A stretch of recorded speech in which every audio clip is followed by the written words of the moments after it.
How's it going, guys? This is Ideas of Ice and Fire, and today we're going to have a little discussion about power. Now, Melisandre has often said, there is power in a king's blood. But what makes a king any different from a random peasant, or a blacksmith, or a baker, or a butcher? The only thing that really makes the king different is the fact that many people have gotten together and agreed that he is the king. And this goes back to Varys' riddle to Tyrion on the abstract nature of power.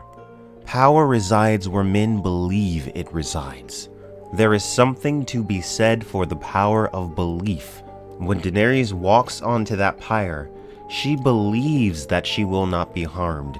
She believes that those eggs will hatch, and that the sky will be filled with the music of dragons once again. She believes it, and it is so. Now, was belief the sole reason that she survived the pyre? No. But was her belief necessary? Yes. The fire shows Melisandre images because she believes that it will. Her Rubi glamours her because she believes that it does. A king has no inherent power. His power is awarded to him through the allegiance and the subservience of his subjects. So when Melisandre says, there is power in a king's blood, she's saying there is power in this belief. You fear a snake because you believe it will constrict you, or that it will bite you and inject you with its deadly venom. You fear a shark because of its sharp teeth and its powerful jaws. It is the belief that creates this fear. Control belief and Drew control fear. And since belief is the only thing that informs the actions of people, by controlling belief, you could also control the actions of people. Now, when we talk about the others, the White Walkers, we're talking no longer about an abstract form of power. We're talking now about a much more tangible form of power. And it must have a source. Beyond the power of a physical body, human beings attain power from the actions of other people. So what then is the source of the White Walkers' powers? Now, I have said before and will say it again that I believe the source of the White Walkers' power is an entity that lives in the heart of winter. Something perhaps even non-corporeal, but real nonetheless. We're getting into speculatory territory here, but what I can say is if such an entity existed, its power would not be abstract. It wouldn't be based on belief. It would be based on the pure might of this being, the pure force of this being. In the grand scheme of things, yes, belief plays a part, but belief is not the only factor.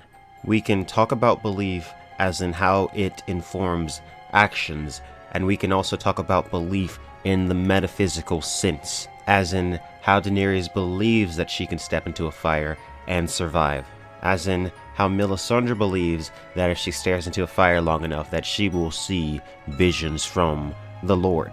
Those are both examples about how belief affects things in this story on a metaphysical level. Torrhen Stark bending the knee before Aegon Targaryen is an example about how belief informed his actions. His belief that Aegon would burn him alive with Balerion the Black Dread is what gave Aegon power over him. But still, Torrhen could have chose to fight. It was his belief in the futility of it that informed his decision. So, in Westeros, you have this almost unbreakable power structure where you have dynasties, you have people that are only in power because their fathers were. Now, this power structure is inherently harmful. It's almost always oppressive to those on the bottom.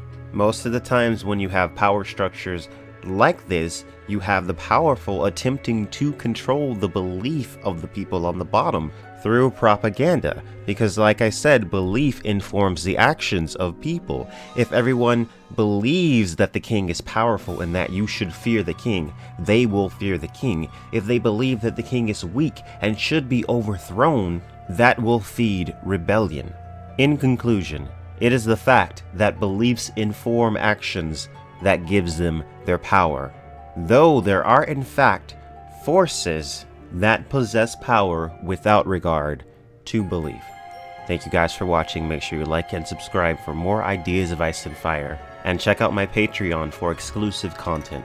It's never fully seen, it's only ever glimpsed. And I think that's kind of what George R. Martin has always done in A Song of Ice and Fire, as far as like the magic is concerned. It's always lots of things hint at magic at a deep